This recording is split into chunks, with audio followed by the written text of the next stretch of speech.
welcome back. This is Mr. Hassan's Maths channel, and I'm now answering question number 11 from the May-June 2022 International A-Level 9709 Cambridge syllabus. This is paper 1-2, which is the pure mathematics paper, and this is about a function f, which is given by f of x equals 4 cosine to the power of 4x, 4 cosine to the power of 4x plus cosine squared x minus k. All right, and the function is defined for x values between 0 and 2 pi. So here we've got to take care that we're going to be dealing with radians. All right, so we have to deal with radians. I calculate in radian mode when we're dealing with this question later on when we're solving the equation where k is a constant. Given that k equals 3, find the exact solutions of the equation f of x equals 0. So if k equals 3, then we're going to have 4 cosine to the power of 4x plus cosine squared x minus 3 is equal to 0. We have to solve this equation between these limits. Okay, now one of the things that's very important where some even good students lose marks straight away is when they write down things incorrectly, like they might put a plus or here instead of a minus, or minus for a plus here. So just make sure you've got everything down properly. Okay, now what we have here is a type of equation which is called a disguised quadratic. And you can tell a disguised quadratic when you have one term being the square of another term. So for example, cosine to the power of 4x is the square of cosine squared x. If I take cosine squared x and I raise it to the power of 2, I'm going to get cosine to the power of 4x. Remember, cosine to the power of n of x is basically cosine x raised to that power. That's what it means. So we can see here that this is the square of this term. So if I, for example, let's call u cosine squared x, then that means u squared would be cosine to the power of 4x. And what we can do now is we can make this look a bit more familiar by replacing the cosine to the power of 4x with u squared and the cosine squared x with u. And here we have an equation, a quadratic equation now, which we can solve for u first, and then we can replace the u with cosine squared x and continue. It just makes it a bit more familiar and easier to deal with. So what I'm going to do now is I'm going to factorize this in my little way that I like to do, which is using this method here where I write the first term, 4u squared, in the first top left window. In the bottom right window, I put the constant term. Then I need to find two numbers, which I have to put in these two positions here. When I multiply them together, I get the same as the product of these two, which is minus 12u squared. But the sum of them has to be this plus 1. So we can see 12 and plus 1u is going to be basically 3 and 4, like these two numbers. And 4 must be positive and 3 must be a negative. So it's going to be plus 4u and minus u. Those two multiply to minus 3u, sorry. Those two multiply to give us negative 12u squared, and they add to give us plus u. So now I'm going to take the common factor from these two terms, which is basically 4u. Okay, that's common in these two terms. And here I'm going to write u because 4u times u gives me 4u squared. And 4u times something gives me 4u, that's going to be plus 1. And u times something gives me minus 3u, that's negative 3. So we end up with 4u minus 3 times u plus 1 equals 0. So we end up with u equals 3 over 4 and u equals negative 1. Okay, now what we're going to do is we said that let u equals cosine squared x. So I'm going to take cosine squared x. So this is going to be now cosine squared x. So cosine squared x equals 3 over 4 and cosine squared x equals negative 1. Of course, this will have no solutions because we're going to find the square root of a negative number. It won't exist. So there's no solutions for this part. But this, first of all, I got to write it as cosine x. So first, when I take the square root, don't forget, when you take the square root, you have to remember there's a positive and negative square root. So positive or negative square root of 3 over, if you take the square root of 4, you're going to get 2. So don't forget that there's a positive and negative square root, otherwise you'll lose solutions. Okay, because if I put root 3 over 2 in here, and I square it, I get 3/4. I put negative root 3 over 2 in here, and I square it, I get also 3/4. So now I have two branches of solutions. One of them is when the cosine of x is equal to root 3 over 2, and the other one is when cosine of x equals negative root 3 over 2. So to find the principal solution for cosine and sine, all of them, I take the inverse ratio of both sides. So I'm going to take the inverse cosine of root 3 over 2, and then the calculator will give me my answer. Well, we should know that this is going to be 30 degrees, which is pi over 6. Okay, that's one of the exact values that we should really know. But just to confirm it, make sure we're in radian mode. Yes, we are. And press inverse cosine of root 3 over 2. And that gives me my principal solution, which is, as we said, pi over 6, 1 over 6 pi. Okay, so that's the principal solution for this. Now, we have to find the solution between 0 and 2 pi, okay, as mentioned over here. Okay, so there is another solution before 2 pi. Now, remember, 2 pi, if we're looking at this as pi over 6, is the same as 12 pi over 6. So we can go as far as that. We can't go further than that. So for cosine curve, to find the other main solution, we do 2 pi minus the principal solution. 2 pi minus the principal solution. So 2 pi minus pi over 6, that's 12 pi over 6 minus pi over 6, which is 11 pi over 6. So we have x equals pi over 6 and 11 pi over 6. Why is it this case? We can think about it in terms of the graph, which I prefer to do. And we can also think about it in terms of the cast diagram. But we know that one of the solutions we found was pi over 6, which is over here. Now, the symmetry of the cosine curve, this is from there to there's 2 pi. This is what the cosine curve looks like between 0 and 2 pi. From the symmetry of the cosine curve, there's another angle over here, which will give me the same value for its cosine ratio as pi over 6.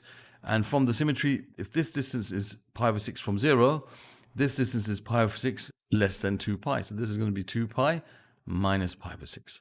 So that's how you can understand how we get the other angle. Okay. We can also think about it as the principal solution is pi over 6, which is this angle over here.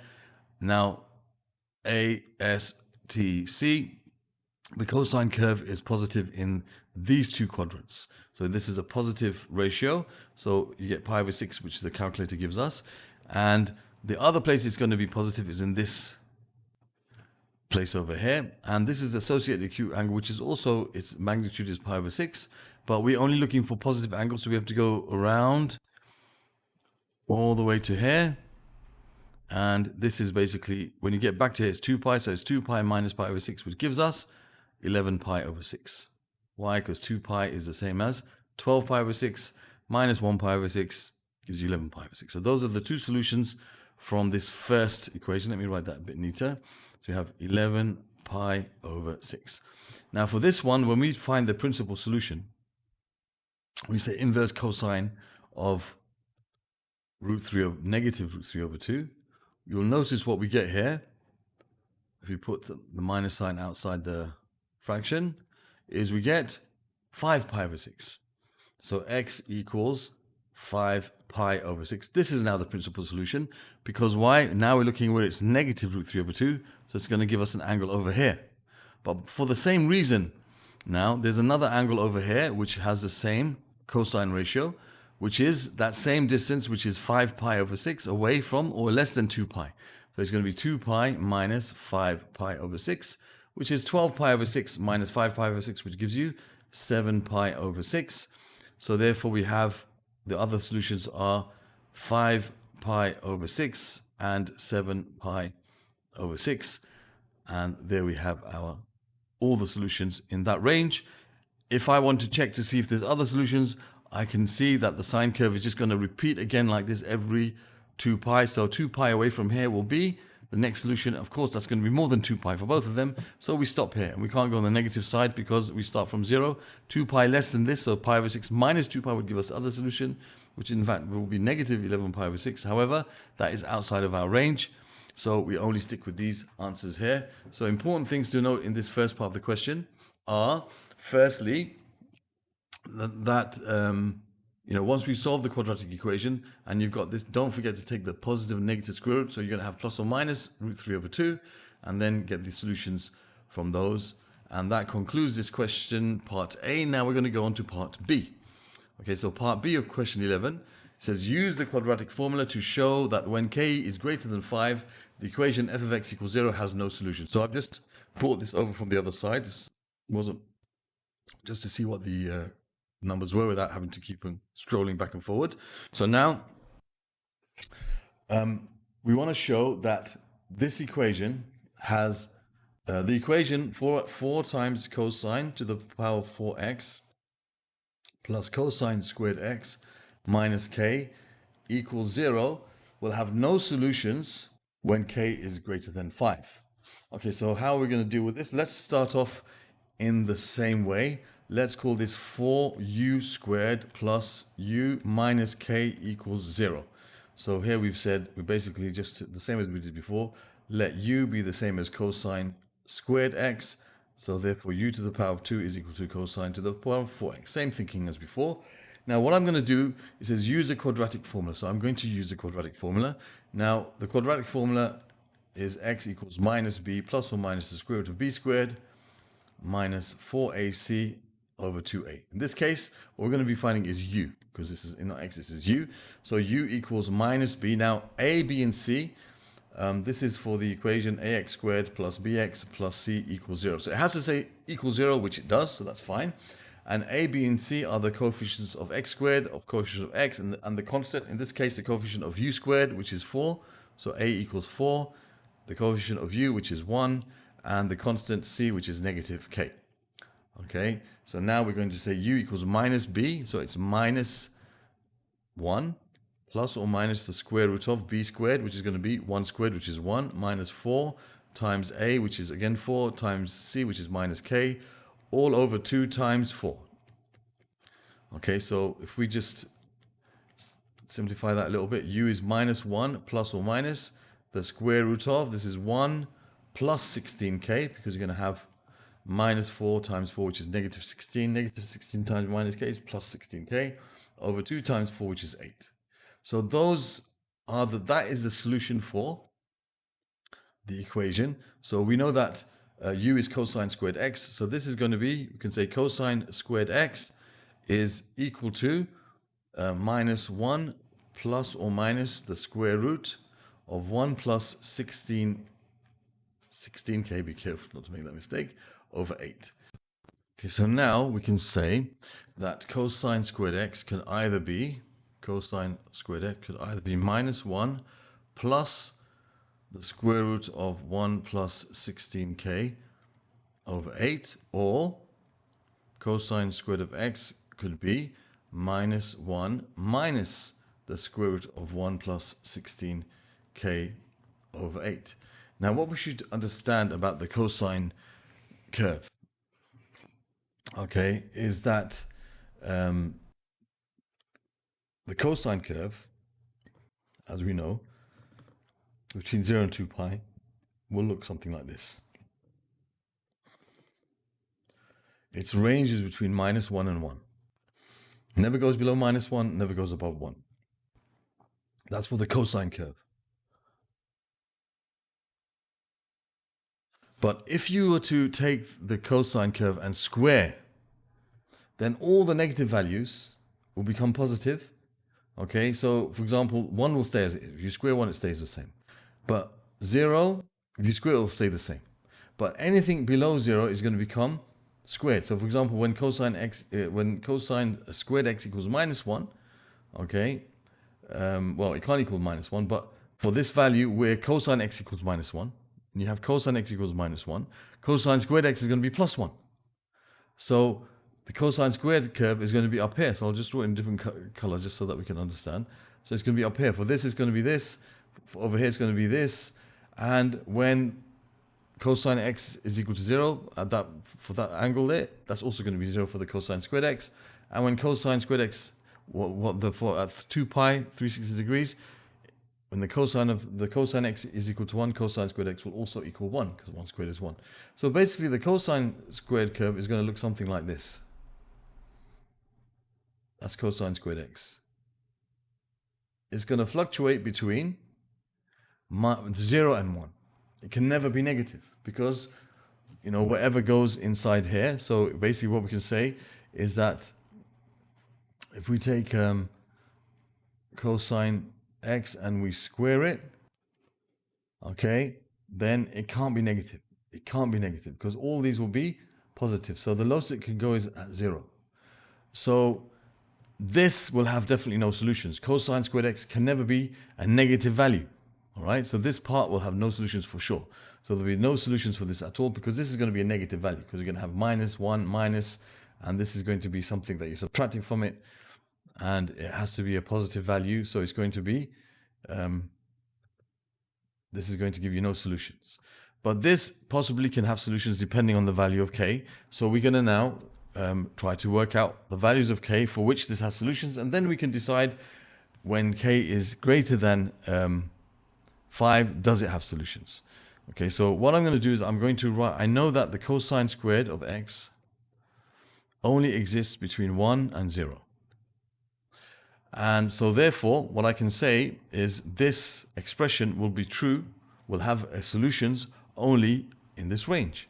So when this minus 1 plus the square root of 1 plus 16k over 8 is between 0 and 1, then if we solve this inequality, then we'll be able to find the values of k for which there will be solutions, and therefore we'll be able to work out the values of k for which there are no solutions. So let's do that now. So first of all, I'm going to get rid of the 8. I'm going to multiply both sides or every part of the inequality by 8. This stays 0. 0 times 8 is 0. Minus 1 plus the square root of 1 plus 16k less than or equal to 1. And then I'm going to add 1 to each of these parts of the inequality to get rid of the minus 1. So it'll be 1 is less than or equal to, and you're going to have the square root of 1 plus 16k, okay, is less than, what did I do wrong? Sorry about that. I said I multiply both sides by 8, every part by 8. So I multiply this by 8, gave you 0. I multiply this by 8, they cancelled out. I multiply this by 8, I'm going to get 8 here. Okay, don't make that mistake that I did. Okay, critical mistake. So now we're going to add 1 to each part of this inequality. So this is going to give you 1 is less than or equal to the square root of 1 plus 16k is less than 9. Okay, now what I'm going to do is I'm going to square every part of this inequality. Now, with squaring inequalities, you have to be careful, but as I know for sure that this is positive, this is positive, this is positive, I'm not considering the negative square root, just this is positive, this is positive, this is positive. Therefore, there's no problem. You can square them and the inequality will be the same. Okay, the problem would be if one of them was negative, then it's gonna mess up the inequality. So in this case, I can square this, it's gonna give me 1. I can square this, it's gonna give me 1 plus 16k. I can square this, it's gonna give me 81. Now when I carry on solving, I'm gonna subtract 1 from each of these, so it's gonna give me 0 is less than or equal to 16k, which is less than 81 minus 1, which is 80.